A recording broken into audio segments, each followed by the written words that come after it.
Yung. Pinalitan niya ba?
Sa akin yan tayo, natin tinext ko.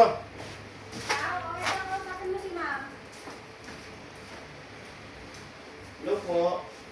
Hello po? Yes, ma'am.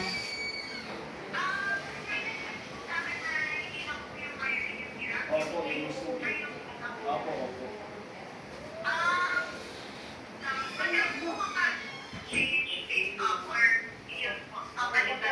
Pag change pick-up, ma'am, dalawa kasi yun eh. Hindi pwedeng isa lang eh. Kumbaga partner lagi yun eh. 600 po. Kaso pre-order pa yun, ma'am. Wala pa tayong hawak na. Opo.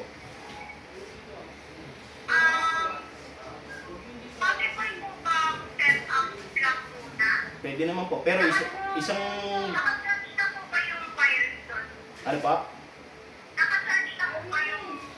Hindi. Dapat, wala na po yung wiring, ma'am. Kasi wala naman hindi naman natin magagawa yung ano eh. Yung... Sige po. Pwede po bukas kunin niyo na po. Yung basta hindi na po natin gagalawin yung sinilip ko kasi yung loob mismo, yung pinagkakabitan ng wire ng sa pickup mismo eh. Parang disposable kasi yung pickup kaya hindi na tayo gumagawa ng ganun. Nakadikit kasi. Hindi na natin mabaklas. Hindi po. Pati yung wiring, doon na papasok ulit yung wiring, ma'am. Mali 600 plus ano. Yes po, opo. Sige po. Tatap po muna kayo. Okay, sige po. Bali bukas pwede na po yun. Gawin ko mamaya. Okay, thank you.